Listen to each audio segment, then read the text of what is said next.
はい、始めましょうね。අපිට මෙතන කතා කරන්න තියෙන්නේ ඊළඟට මොත්තු ගම්බත්තේ හොෂී කියන එකේ ඔෂීති හොෂී කියන ටික නේ උගන්වන්න අවශ්‍යයි කියන ටික.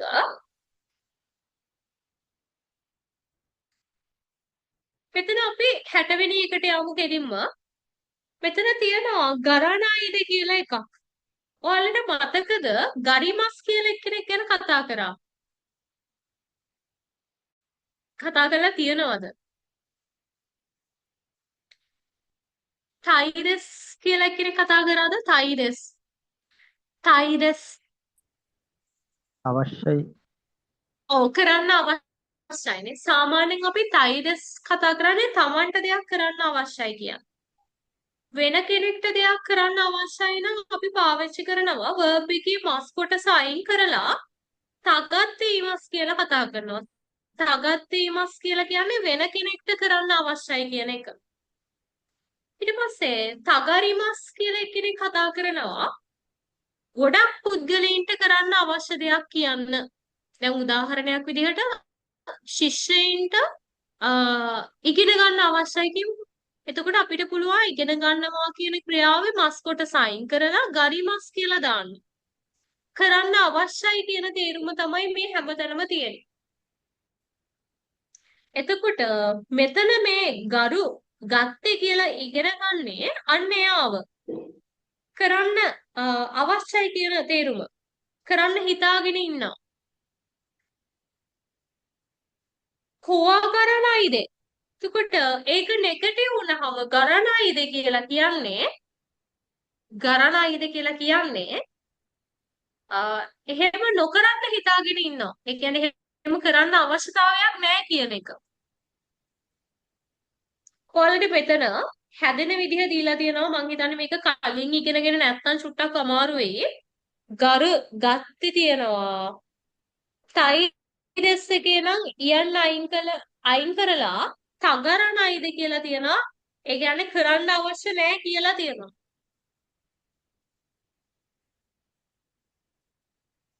මොකද මේකේ වර්බ් විතරක් නෙමෙයි අර තයිදස් කියන එක පවා හැදිච්ච විදිහ දීලා තියෙන හින්දා මං කිව්වා ඔයාලට අමාරු වෙයි සමහර විට කියලා.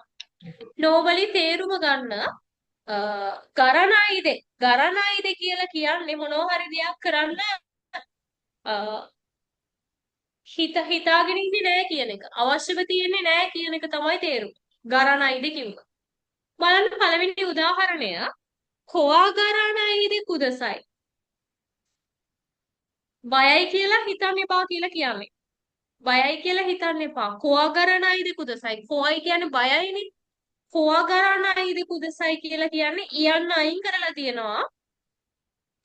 ඊක යෝෂිකේ යන්න අයින් කරලා ගරණයිද කුදසයි කියලා දාලා තියෙනවා. එහෙම හිතන්න එපා. බයයි කියලා හිතන්න එපා.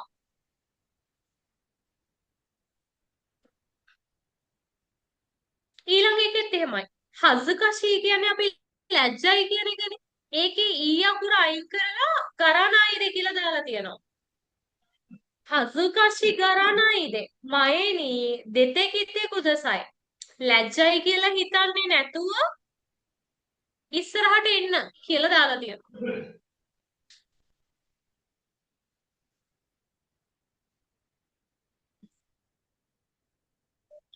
එතකොට මේ ගරණයිද කියන්නේ හැමතිස්සෙම එහෙම හිතන්නේ නැතුව කියන එක. ඊළඟ එක තනකසන්ගා අනතනි අයිතාගත්තේ හිමස්සයෝ එතන වෙනස් අයිතයි කියන එකෙන් තමයි හැදිලා තියෙන්නේ. අයිතයි කියන්නේ මුණ ගැහෙන්න ඕනි කියන එකනේ.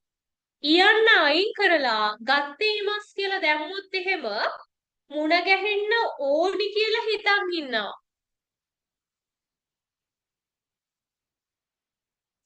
තනක ඔයාව මුණ ගැහෙන්න ඕනි කියලා හිතාගෙන ඉන්නවා.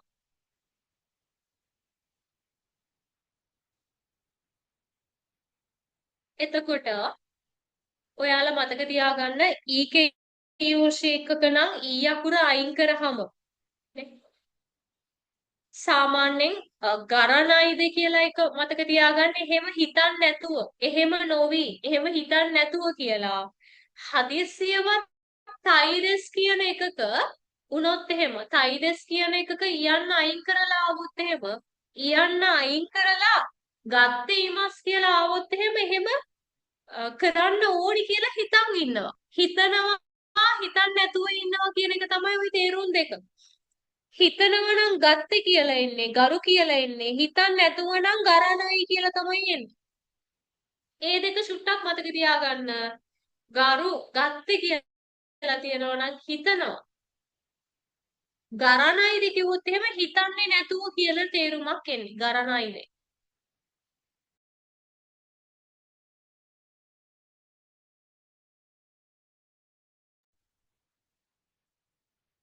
හරි. ඊට පස්සේ ඔයාලට මේකට සම්බන්ධ නැති පහළ වචන ටිකක් තියලා දිනවා මොත්තු කියන එකේ යටතේ. මොනවද දීලා තියන්නේ? සමුගරි කියලා දීලා තියෙනවානේ. සමුගරි. සමුගරි කියලා කියන්නේ සීතලට සංවේදී කියන එක. ඔයාලට ඉංග්‍රීසි මීනින් එකක් තියෙනවා සෙන්සිටිව් කියලා දීලා තියෙනවානේ. ටිකක් අර සීතලට සංවේදී නම් අපි කියනවා සමුගරි කියලා. අත්සුගරි කියලා කියනවා රස්නෙට සංවේදී නම්. කෝවංගරි කියලා කියනවා බයට සංවේදී. ඔන්න ඔය වගේ තේරුම් වලින් ගරිය යෙදෙනවා කියලා තියෙනවා. මේවා ඔයගලන්ට එච්චර වැදගත් වෙන දේවල් නෙමෙයි. මම අර දෙන්න ඕනි නිසා මෙතන තියෙන නිසා කිව්වේ ඔයාලා අමාරු නම් ස්කිප් කරලා දාන්න. මේවා ගොඩාක් අවශ්‍ය කරන දේවල් නෙමෙයි. බය වෙන්න එපා මේක තේරුනේ නෑ. ඒ හින්දා මේ ජමන් ගිහිල්ලා වැඩේ අමාරු වෙයි කියලා. අමාරු දේවලුත් තියෙනවා මෙතන. නිකන් අර මතක තියාගන්න ගරු ගත්තේ කියලා කියන්නේ එහෙම කරන්න හිතනවා. ගරණයිද කිව්වොත් එහෙම හිතන්න නැතුව ඉන්නවා. පොඩ්ඩක් අමාරු කොටසක් ඔතන තියෙන්නේ. අමාරුයි වගේ නම් වැඩි හිතන්න නැතුව මේව කරලා දාන්න අත්‍යවශ්‍ය කොටසක් නෙමෙයි ජපාන්ට ගියාම ඕනි වෙන. තේ හොෂී නම් ඕනි. ඊළඟ එක්කිනා ඕනි. තේ හොෂී කියන්නේ මොනවා හරි දෙයක් කරන්න ඕනි කියන එක. කරන්න අවශ්‍යයි. නේ? දැන් බලන්න අපි දන්නවා කොහොමද මේක ඉගෙනගෙන තියෙනවා අපි තේ ෆෝම් එකකට හොෂී කියන එක එකතු වෙනවා කියලා. 教科書を見せてほしいんですか? මොකද්ද මෙයා ටිකක් කල්පනා කරනවා. 教科書 පෙළපොත ごめん。見せてほしいんですか? පෙන්වන්න අවශ්‍ය නමුත් පෙන්වන්න ඕනි නමුත්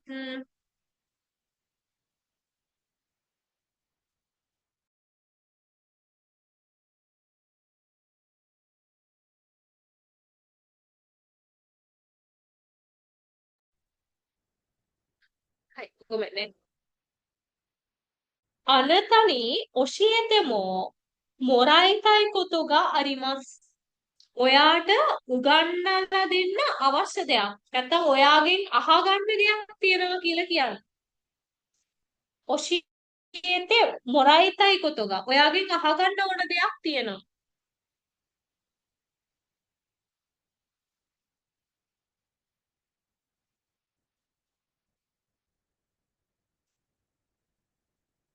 එතකොට කරගන්න අවශ්‍ය කියන එක නේද තේ ෆෝම් එකත් එක්ක හොෂී ආවම එන්නේ. කරන්න අවශ්‍ය දෙයක් කරන්න අවශ්‍ය කියන තේරුම තමයි එන්නේ. はい。次のページに行きましょう。ඊළඟ page එකට යමු.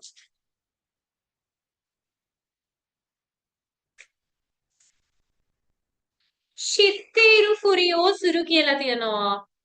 මෙතන මේ කියන්නේ මෙන්න මෙහෙම පෙන්නනවා වුණත් එහෙම නෙමෙයි කියන. ඒ කියන්නේ කෙනෙක් පෙන්නන්නේ මේ විදිහට වුණාට ඇත්තට මෙහෙම නෙමෙයි.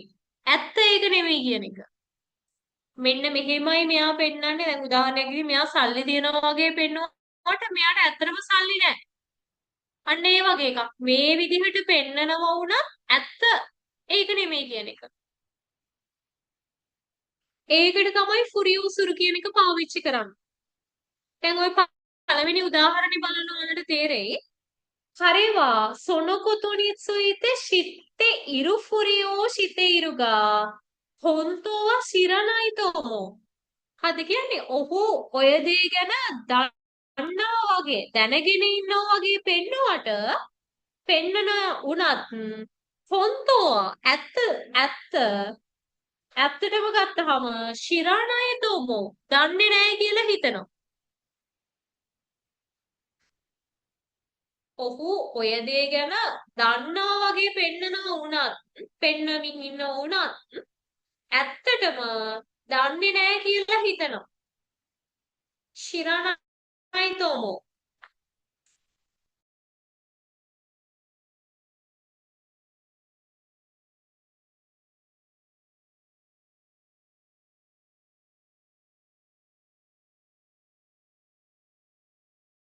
ごめんね、ちょっと風が吹いてるから。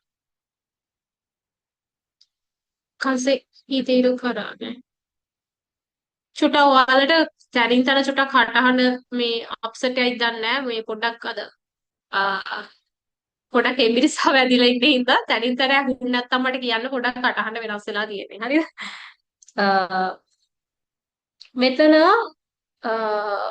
ඊළඟ කොටස ගත්තොත් එහෙම තනකසංවා 独身のふりをしているが結婚していて3人も子供がいる මොකද්ද කියන්නේ මේ තනක කියන කෙනා දොකුෂින්નો විවාහලා ෆුරිෝ සිතේරුගා ドクシン කෙනෙක් අවිවාහකයි කියන්නේ වගේ හිටියට ඔව් අවිවාහකයි වගේ හිටියට කෙනෙකුගේ හිටියට කසාද බැඳලා දරුවෝ 3 දෙනෙක් ඉන්නවා.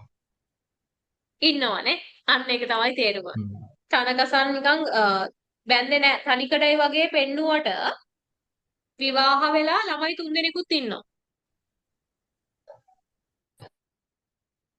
එතකොට ඔයගේ ගොඩක් කට්ටිය ඉන්නවනේ සාමාන්‍ය එක විදිහක් පෙන්නන වුණාට ඇත්තටම ගත්තාම ඊට වඩා වෙනස් කියන තේරුම තමයි ඔය ෆුරියෝසුරු කියලා කියන්නේ.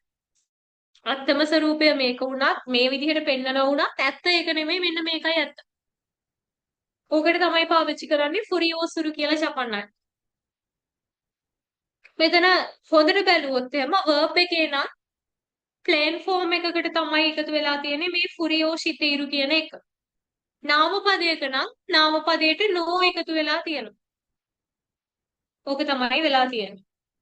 දොකුෂින් කියන එක නාමපදයක් ඉඳලා එතන නෝ ආවා. ක්‍රියාපදයක නම් ප්ලේන් ෆෝම් එකට තමයි එකතු වෙන්නේ. හරි. අපි රෙන්ෂූ කොටසට යමු. අනිවා කොරාරි නකුතේ තොතෙමෝ නනි නනි ගත්තේ මස්තා. අයියට එන්න බැරි වෙලා මොකද වුනේ? තොතෙමෝ සම්නෙන් ගත්තේනේ. නාගයෝෂ එකක් නම් ගත්තේ වලට එකතු වෙද්දී නයන්න අයින් කරලා තමයි එකතු කරන්නේ. ඒ හින්දා සම්නෙන් නා නෙමේ සම්නෙන් ගත්තේ ඉමස්තා. කනගාටුවෙන් අපරාධ කියලා හිතුණා කියන එක. ඊළඟ එක සේරුසුන දෙන්මගා කකත්තේ කිතනොදේ නනීනන ෆුරියෝ ශිතේ කිරිමස්තා.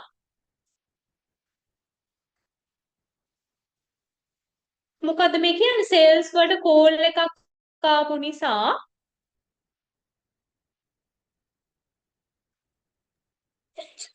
කොබේ 病気のふりの බියෝකිනෝ 病気 ෆුරියෝ のふり ශිතේනේ.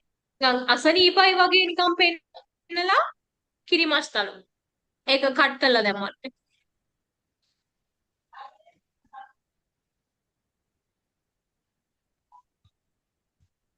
B කියන එක තමයි එන්නේ නේද? නාමපදයක් වුණා නම් අනිවාර්යෙන් ෆුරි එකත් එක්ක එකතු වෙදී නෝ එකතු කරන්න ඕනේ. ඒක නිසා の B කියන එක තමයි එන්නේ. 多くの人にこの商品をもらいたい. ඔය මොරයිමස් වගේ කෙනෙක් ඉන්නවා නම් පිටිපස්ස එක්කෙනා කවුද? තේ ෆෝම් එකක් වෙන්න ඕනේ テ අනිවාර්යෙන්ම. フォームが මොරයිතයි. තේ මොරයිතයි. එහෙනම් ස්කත්තේ මොරයිතයි. かかっ එහෙනම් B て කියන එක තමයි ආන්සර් එක. හොෂි හිටියත් ඒ වගේ. අඟෙරු කුරේරු යරු මොරව් කවුරු හිටියත් හොෂි හිටියත් ක්‍රියාපදයක් ඉන්නවා නම් පිටිපස්සේ තේ ෆෝම් එකත් එක්ක තමයි යෙදෙන්නේ. කුනි ඒ කයතෙමෝ නිහොංගෝ නනි නනි හොෂි හොෂි ඉන්නවා එහෙනම් තේ ෆෝම් එක කෝකද හරි විදිහට හැදිලා තියෙන්නේ.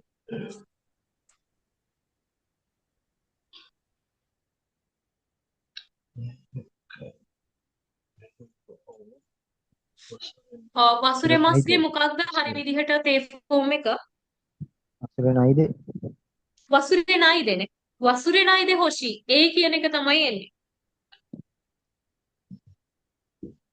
次。両親が何々がっているので、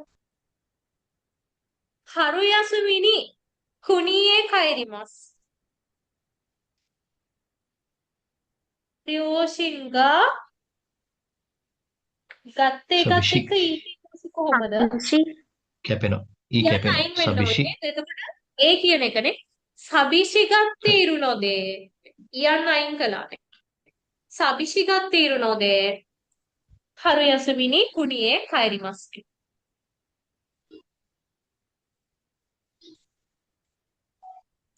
හරි. ඊට පස්සේ රෙන්ෂුනී කියන කොටසට යමු. できるかどうか何々もらいたい. できるかどうかපුළුවන්ද බැරිද කියන එක කොහොමද පිළිවෙල හදන්නේ? 自信がどうか。自信自信がが、自信がないので、ないのでね。自信がないの自信がで、ないので、うんき期待しないでもらしいたい。ないで、そうですね。期待しないでね。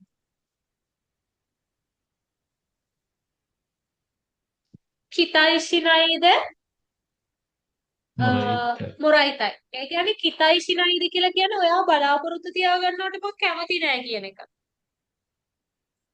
ආත්ම විශ්වාසයක් නැති හින්දා බලාපොරොත්තු තියාගන්න එපා කියලා කියන්නේ. ඔයා බලාපොරොත්තු තියාගන්නවට මම කැමති නෑ. 自信がないので.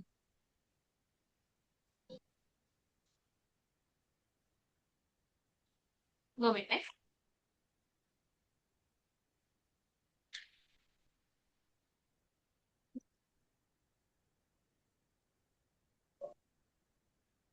はい。次は、ඊළඟ එක තියන්නේ あなたが何々ありましたよකියන. あなたがあなたが එතකොට උඩ එකට ආව කොහොමද 3 2 1 4 නේද පිළිවෙල ආවේ 3 2 1 4නේ.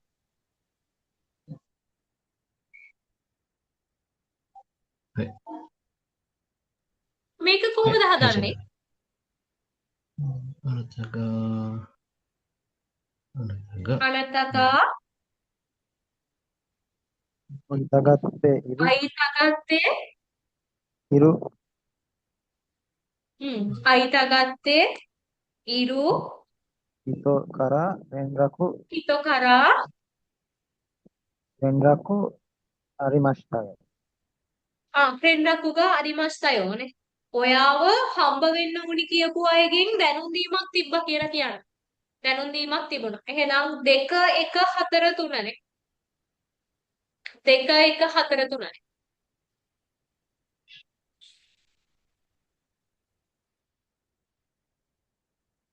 මෙතනට වෙනකම් ප්‍රශ්නයක් නැද්ද ඔයගලන්ට? ここまで大丈夫ですか? 大丈夫。はい。